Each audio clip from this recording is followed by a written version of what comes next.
What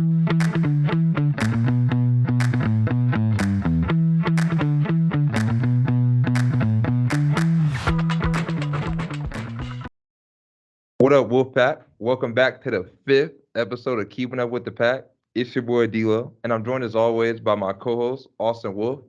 In this episode, the topic is Women's History Month. And to do that, we wanted to bring in two women under the Northwood umbrella to really show how they're breaking barriers and pushing social norms.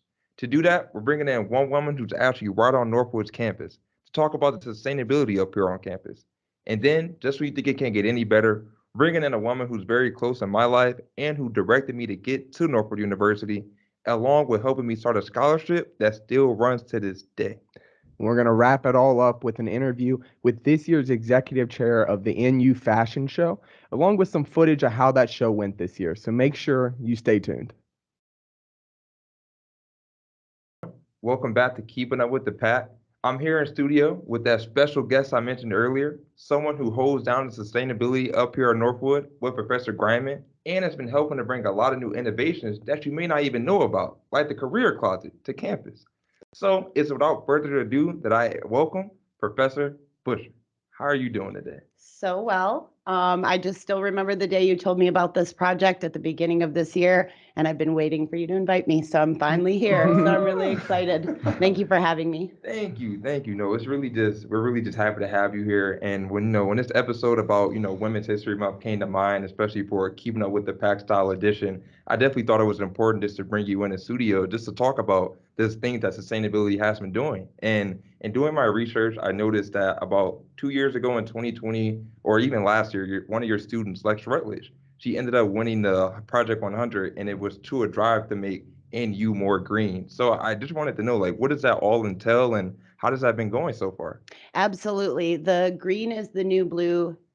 NU, red, new, blue, hashtag started actually before the pandemic even started, the very start of spring 2020 in sustainability science. And Northwood asked my students to come up with a really great marketing campaign for not only making Northwood more sustainable in general, but specifically for a very ramped up recycling program.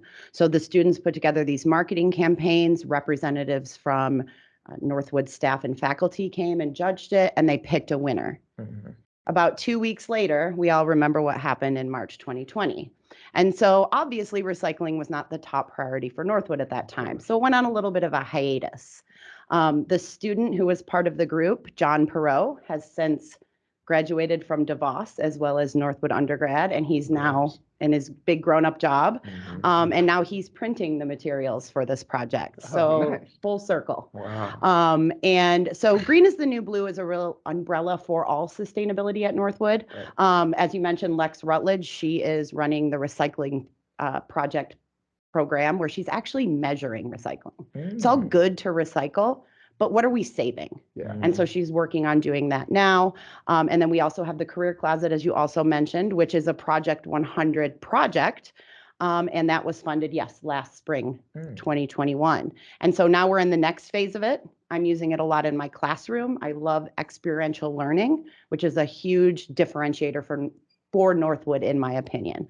So now my students are working on inventorying the career closet, but also looking to see what we saved. Right. What did we gain? How many people in the community and at Northwood are going to be served? Right. How much water do we save by recycling or repurposing one shirt? Right. So to actually provide a metric for these projects, a metric of sustainability to show that it's doing something positive. Yeah, that's amazing too, because I know that when a lot of people think about sustainability, they think, trash, my water usage, my electricity usage. What no one considers is our clothes and how much that really affects the environment. So I know if you could just give a little bit of an explanation as to what the career closet is and how that's benefiting. I know Dilo and myself have both been able to go down there, look at some of the things, both found some pieces for ourselves recently. Indeed. So could you just tell listeners what that is and how it's really been going? Well, first of all, I'm so happy to hear that you were able to utilize it. That's what it's there for. Right. Yes. Currently, it's in more of a development phase because it is student run. Right. So when we can serve students, we love to be able to do so. We hope in the future that it would be something that we could reach the community for, but right now it's for Northwood students. But you make up a good point. When people hear sustainability, they immediately think of recycling. Right. 90% of people are going to say recycling, and that's part of it. But it's also, as you mentioned, clothing usage, consumption, but also social issues. People think that sustainability and the environment are synonymous, and they are. The environment's part of it, but so is the social piece and also economic piece, because it's all well and good to develop in a way that's socially and environmentally responsible, but we can't always move forward. So balancing all three of them is super important. None is more important than the other. Right, right. And like how Austin just said, like, oh, no, actually how you just said, it's actually student run. I didn't even know the whole career closet was really student run. So just get some more insight into that, because how can students help as they're coming in as freshmen, or if they're already a sophomore or junior? How can they help with the career closet and getting them more run up? Because it was a very key and critical thing to this past weekend doing that mock trial trip. Like I found like 4 suits that fit. One just needed to be dry clean, and then the other one just needed the pants to be extended like an inch. But man, they were like $200-300 suits. So I definitely feel like this is something that more students should get into, especially being at a business school like Northwood, where we have to wear suits. So like, how can we get more involved? Yeah, and if I could just jump in really quickly on that, is there like an official RSO? Is there an actual group that people can go to at an RSO fair and get involved in? Great questions. I will start with yours because that was the most recent. We do have an RSO. It is sort of a joint RSO, Students for Sustainability and Career Closet. Obviously, they go hand in hand. So right now they are together. Northwood has a plethora of amazing RSOs, so we thought keeping them together with a similar topic would be best. And so yes, they can absolutely get involved. We use it a lot in our classes. I personally use it in my classes. Dr. Greiman uses it in her classes a little bit as well. Dr. Gopalakrishnan, fashion, marketing, and merchandising faculty, has done an assignment with the Career Closet in her classes as well, because they're the fashion experts. There are multiple ways to get involved through classwork, through RSOs. Northwood has a pretty incredible freedom project as part of the curriculum, now, and this would be a great project for that. We have a couple of students who are very interested in taking that over. So I think it's a great project, and I think that it's a project that everyone is behind. What is one thing you feel like either the Northwood community or faculty or the students just in general could do to take the career closet to the next step? What do you feel like is the next big hurdle you guys need to overcome to send it in full force? Great question. When I spoke earlier about what my classes are doing, so they're going to be inventorying and telling us what we saved. Dr. Greiman is working in her classes with putting together an inventory management. So if there's some component of the career closet that you're most interested in, are you a fashion major who really likes to set up displays? We need that. Are you a finance major or accounting major that can help us figure out how, I'm a scientist, right? So you're all the experts in this field. And I love the career closet so much for multiple reasons, but any single field in business could make this part of their classes, in my opinion. Wow, literally. And now, just before we wrap it all up, because we've been talking sustainability, I recently just found out that we have like a minor in sustainability. And sure do. I definitely just want to just know, like, what does that all entail? And if you have that on your resume coming out of school, what type of doors of opportunity might that open for you? You guys ask such great questions. Another great one. Absolutely. Sustainability minor is another, because sustainability is so dynamic. There's a social piece, an environmental piece, and an economic piece. It works well with all majors and minors. So it's going to pair well with management. It's going to pair well with something like supply chain. Sustainability and supply chain are about efficiency and cutting costs, and so is sustainability. So I think there's a good meld with all majors and minors. I really like this minor specifically because the way it was set up to make it easier for students to add it. So everything that's part of the minor, you would either already have to take as part of your distribs, or you would already have the prereq for. So it makes it easier for students to add on to a second minor or a double major. That's awesome. Exactly. Well, I'd love to jump in and just I know when I first came to Northwood, a lot of the concerns that younger students had is it wasn't a super sustainable campus. And I know that since I've been here in these 4 years, that has changed drastically. And it's definitely moving in the right direction. And we just wanted to make sure we gave you your flowers for that because you've been a huge driving force in that. And it's definitely not going unnoticed by the student body, by alumni, by the community in general. That kind of wraps up this interview. We're grateful for you guys tuning in, but you're going to love listening to our next guest and hearing kind of the foundations of how this all came together. So make sure you stay tuned for our next interview, and thank you. Thank you both. Now, back with our special guest, someone who played an essential part of my life and getting me to Northwood University, and someone who also is a big role model and very essential to this episode in Women's History Month. Someone I feel like will spark a very big light in your chest, whether you're a man or a woman, to just have the motivation to know that all things are possible. And someone that helped me start the Aspire Fund that still runs to this day to help students stay at Northwood University. Welcoming in Melvina Jones, aka my mom, my rock, someone who helped me get to Northwood University, someone who is a consistent role model in my life, and someone who should just help all people out in their life because that's really what she loves to do out of her heart. Melvina Fan Jones, how are you doing today? How are you? How are you? How are you, Austin? I'm doing wonderful. How Wonderful. are you guys? I'm doing really well, thank you. How was your drive up here? Uh, it was good. The Saginaw Bridge is always You don't like the bridges? No, it's like as soon as you cut to it, I'm always trying to jump to the middle lane. It is close to the. I feel. Yeah. No, but mom, I'm really happy you were able to make it up here. I really feel like you would be an essential part in this episode as this is Women's History Month, and I feel like you would really be a beacon of heart, a beacon of light for people in their heart, whether they're a man or a woman, just to know that anything is possible. You were always Zapper in my life.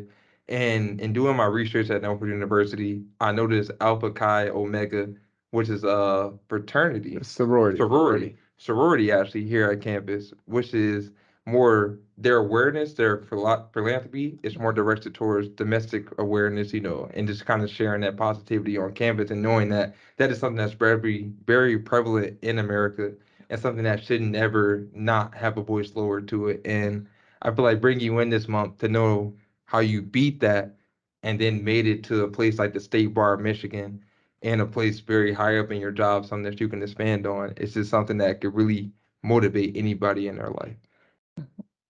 Yeah.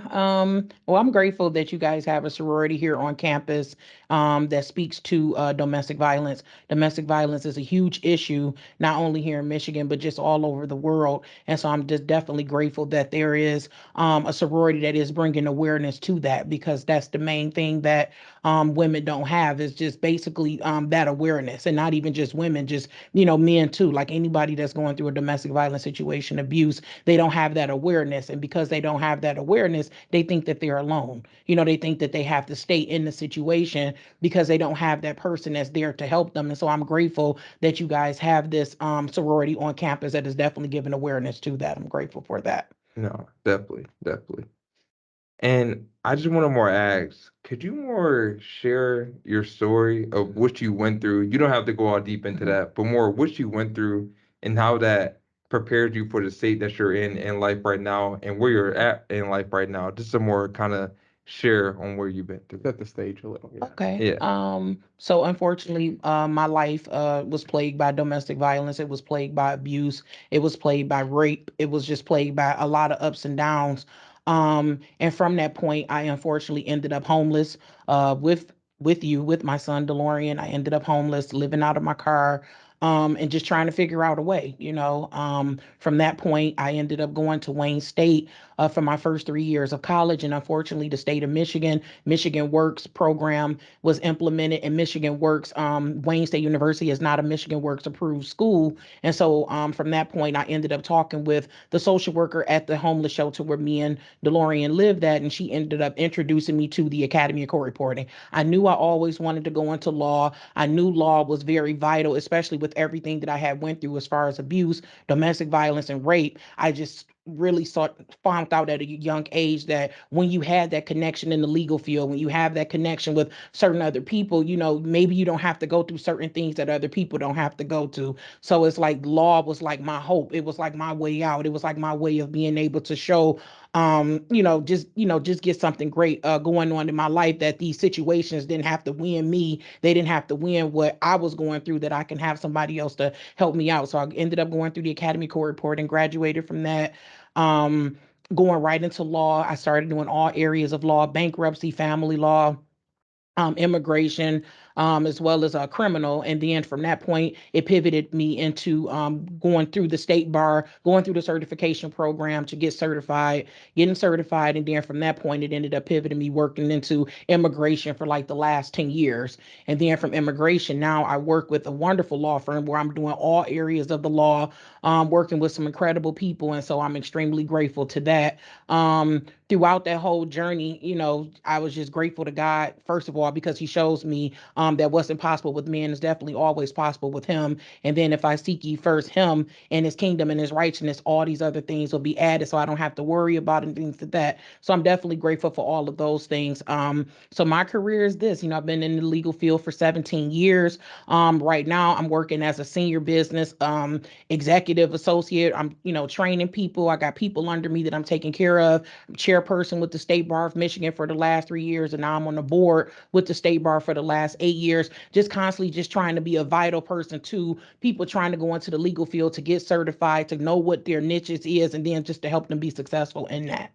That's what my plan is. That is just so inspiring, because as someone that wants to go into law, you start to understand all the resources that are necessary to make that career a possibility. It's not something that you can just go in with nothing and just expect to be able to walk right into a career with law. I mean, you need foundations built to be able to support yourself through that process. And, hearing what you've gone through, it's very inspiring. Me and D'Lo have been friends since, I mean, basically the first day of our freshman year. Yeah.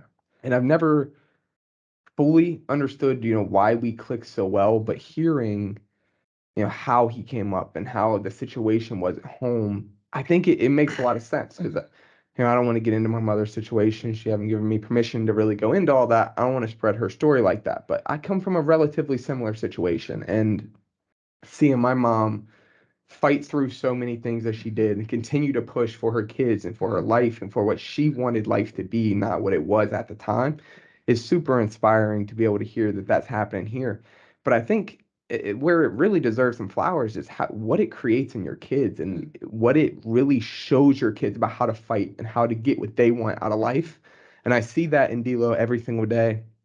I'd like to think he sees that in me as well. I think that's why we work so well together. And when you really consider the similarities between our mothers, not just our upbringings, but our mothers, that inspiring, motivating factor, it makes so much more sense. It really starts to show why this works so well. And you start to develop an appreciation for those types of circumstances.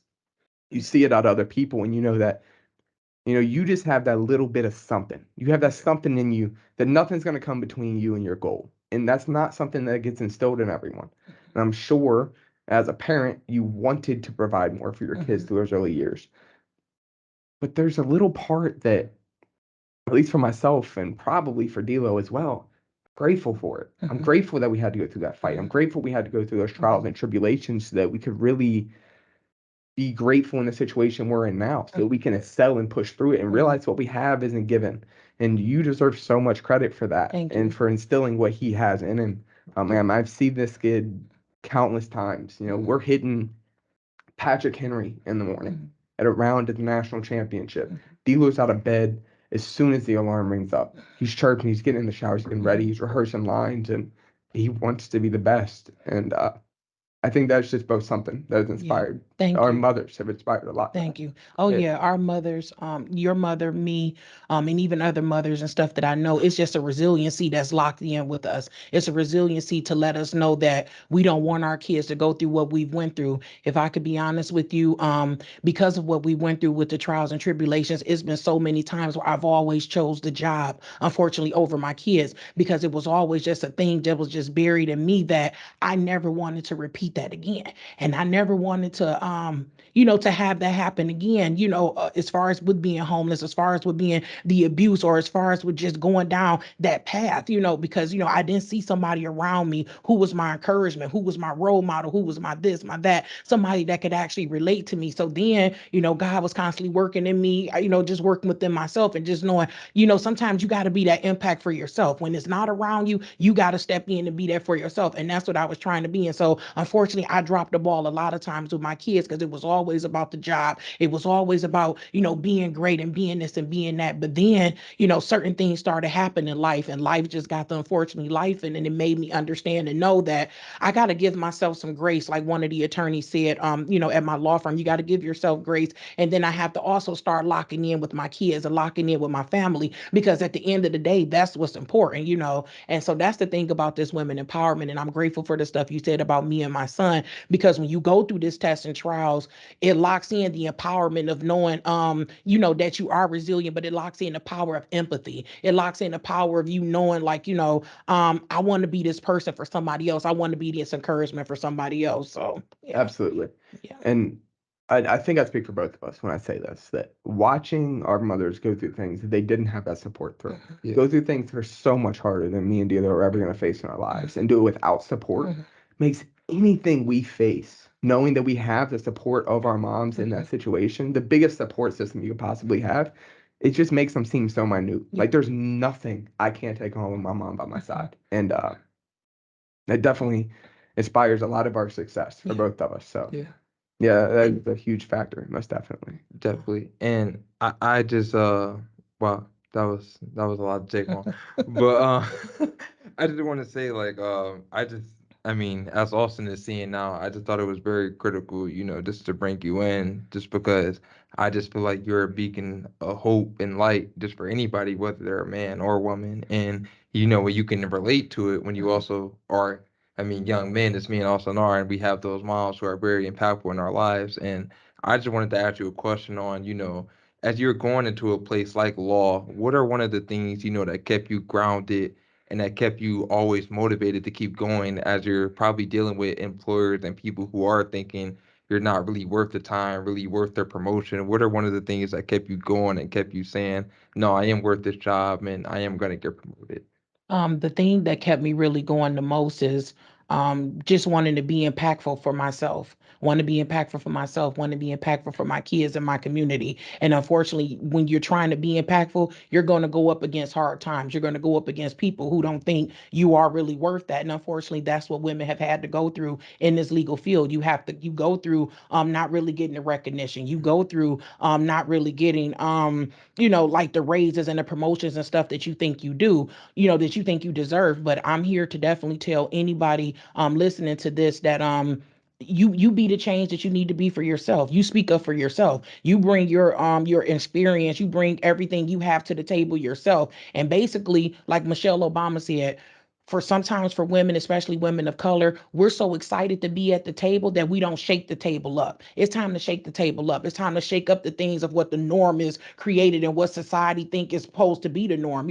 Even at the last, like at every law firm that I've worked at, unfortunately, I was the only African American in management. I was only African American in senior roles. And even right now to this day, I've been on the state bar for 8 years on the board, and I'm still the only African American on that. So it's just like, somebody got to step out the box, and somebody has to be the change that then inspire somebody else to come aboard too. And one of the big things I kind of wanted to ask is, what is something that, I mean, me myself, of course, growing up with you, I've been involved in Sarah's House and foundations that are built to help women coming up with children and all that. But I'm more asking, just even now, people who haven't had a mother like you, who are working with nonprofits like Sarah's House, who are helping women coming up with children, what are something that we can more do for the kids who are at Midland, who have no mind, about how to support women going through domestic violence and going through setting unfair opportunities in life? Like, what is something more that we can do to help out and reach? So one of the things that you could do to help out is just get involved. That's the thing. Just get involved, even if the situation doesn't impact you, even if you've never, been a victim of domestic violence, of abuse, of being raped. Just get involved. Unfortunately, well, the great thing is that Geneva Jackson, who is the CEO of Sierra House, she's never been involved in domestic violence, but yet she saw a need. She saw women that had a need, and then she provided that need. Just like, as well as Champ Life, the organization that I'm also a part of with Champ Life, where we take care of kids who are battered and abused children. Some of them are in foster home and in group homes, and just taking care of them. It's just stepping out, seeing the need, and then meeting the need, as well as even my own nonprofit, WEAT, Women Healing Internally and Transforming. I'm taking the situations that I went through, and the unhealed trauma that I went through, and then I'm also now coming to women to show them how they can end up coming out of that. So that's basically what you do. You just got to just get involved, and as soon as you get involved and you find that niche, you could take it over from there. I've had so many people that I had get involved in different organizations where it's like, I'm uncomfortable, I never went through that. How can I be impactful to this kid? Just get involved, and then from there you'll see. Like, from there, I feel like, God will definitely show you the ways of how you can be involved with that. Yep. And I feel like that's such a resource for people, because I'm growing up, I've been in so many positions where you're presented with a situation and you just don't see a single way out of it. There's just no answer. We're stuck and we lose and we're done. And this is going to be months of hardship that come off of this. And understanding and hearing from other people that have dealt with those situations, and here's how I went through it and here's how I handled it, it's so impactful to those situations. The people that are even giving that advice don't understand how much of an impact they really have. So even if you are in that situation, you don't think like you really have much to offer. You do. Everyone has something they can offer someone in a tough situation. Any type of advice, any type of help is necessary and is very beneficial. Never think that you don't have something to offer to a situation. Always contribute whatever you possibly can. Ask. There's always something you can do. Even if you don't have the experience that can help someone through that situation, there's boxes that need to be moved. There's trucks that need to be unloaded. There's something that you can do to help those people. And those people, whether they acknowledge it at that time or not, tremendously appreciate it more than you could ever know. In our hearts, when we're standing in those lines, wherever it may be, and needing assistance, we're so grateful to every single person that's there, and continuing to support people through the women's health equality. What was that? I apologize.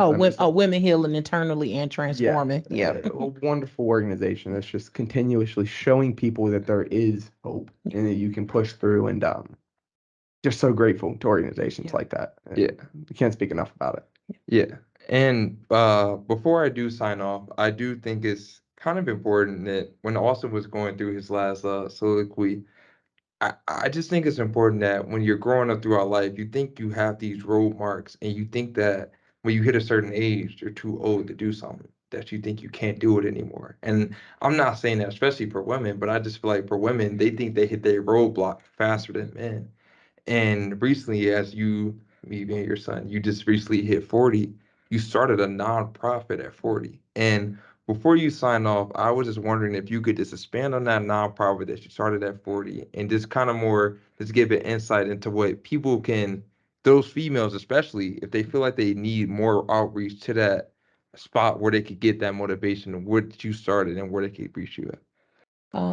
So basically I started a nonprofit, Women Healing Internally and Transforming, because I basically wanted to take the trauma that I went through. I wanted to take the ups and downs that I went through, and I wanted to put reason to it. I wanted to put name to it. Unfortunately, a lot of times, a lot of us go through trauma, we go through bad situations, and we run away from it. But the thing about it is, the key to healing is that you got to address it head on. And then once you address it head on, now it can start transforming you. Now you can actually get to learning something about it. Because see, that's the thing about the wilderness. Like, when people are going through those hard and those tough times, you trying to hurry up and get out of it, but you don't understand it. If I take the time to go through it, if I take the time to understand the whys and stuff, then I can also all of a sudden now be able to transform. And that's what Women Healing Internally and Transforming does. We take the situations we went through, domestic violence, rape, abuse, whatever we went through, we take those things, and now then we investigate it, and then we heal from it, and then now we're transforming from it, going ahead. We're taking those situations that bogged us down, the situation that made us embarrassed, the situation that allowed us to be a victim, and now we're using those situations to now make us victorious. victorious, because we won't lay down. So all of a sudden now being, an abused person, a victim to these circumstances and these situations, we take those situations and now we're going to transform, and we're going to keep it real about what we went through and all of a sudden why it got us to that point. We're going to be honest about that, because then that honesty then now becomes like a catalyst for somebody else to now take that and be like, okay, well, if she did it and this is how she did it and this is how I can also go through it too. And so that's why I wanted to do it. I just felt like it was time, as I was getting older, to now take those situations I had been through to now, put meaning and reason to it, and then to use it, for a woman going forward. Like with helping out with Sarah House, I see so many different women who you and I both are, a role model to, an inspiration to. You're an inspiration to the kids. I'm an inspiration to the mothers. But then I also want to not only be an inspiration to them, I also want to be a helpmate to them. And however I have to help them, which of course, I've had to take out loans. I've had to do this. I've had to do that, because unfortunately the state of Michigan just isn't given to shelters like they used to. They're not given to nonprofits like how they used to, especially not nonprofits that are grassroots, that are up and coming, that are not well known to people. So unfortunately for people like me, I can't turn a blind eye when somebody's going through, injustice. I can't turn a blind eye when somebody's going through something just because they're not well known or just because they don't have it. I have to help. And so that's what we does. We strives to help. We strives to take a person's situation and then provide them the support services that they need to transform. Yeah. Well, thank you so much for coming. I just really feel like your message is something that really just wake up, like I said earlier, some of them men and women, to know that all things are possible. You have definitely been that beacon of hope for me and light, to just know that all things are possible.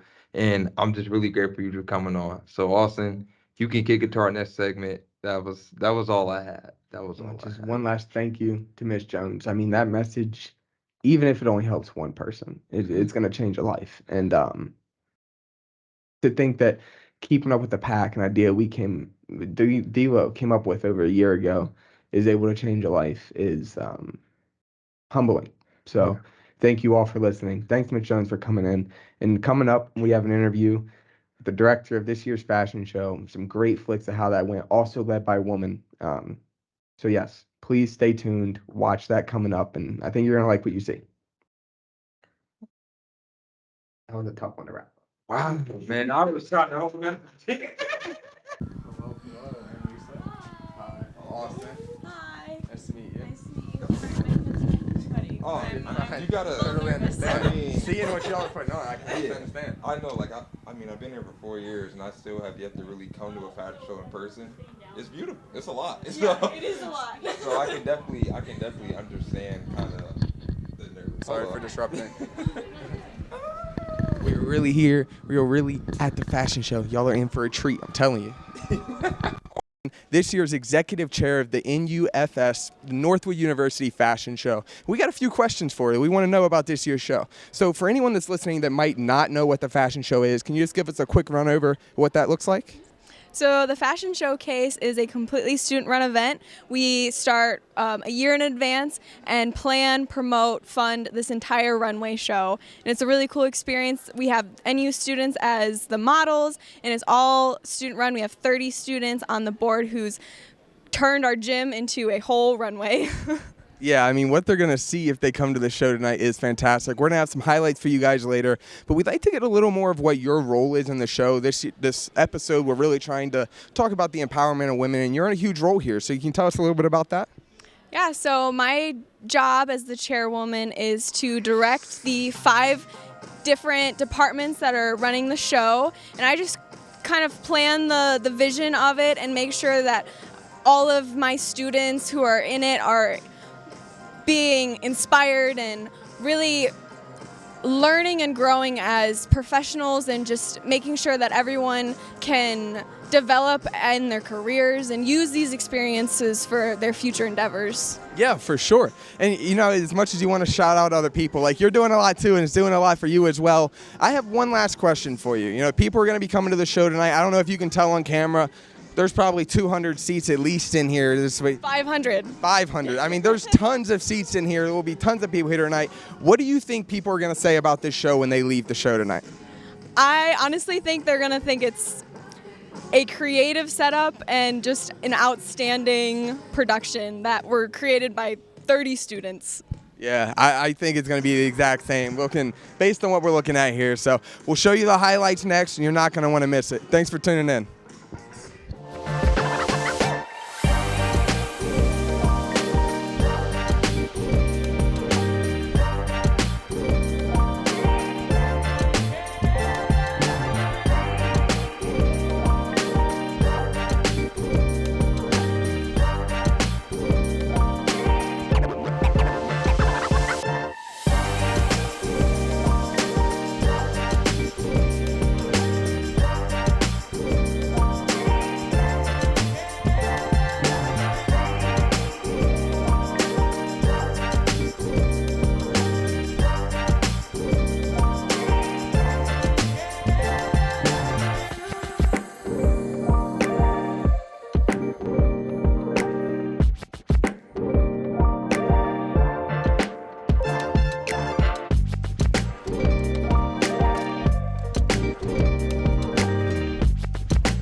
With careful consideration, I'd like to announce that this year's third place winner is Alex Nazarian.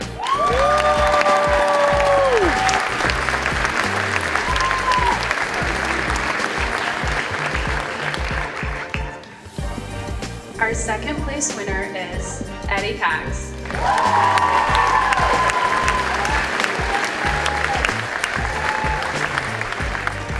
And our first place winner for this year is Rafa Fula.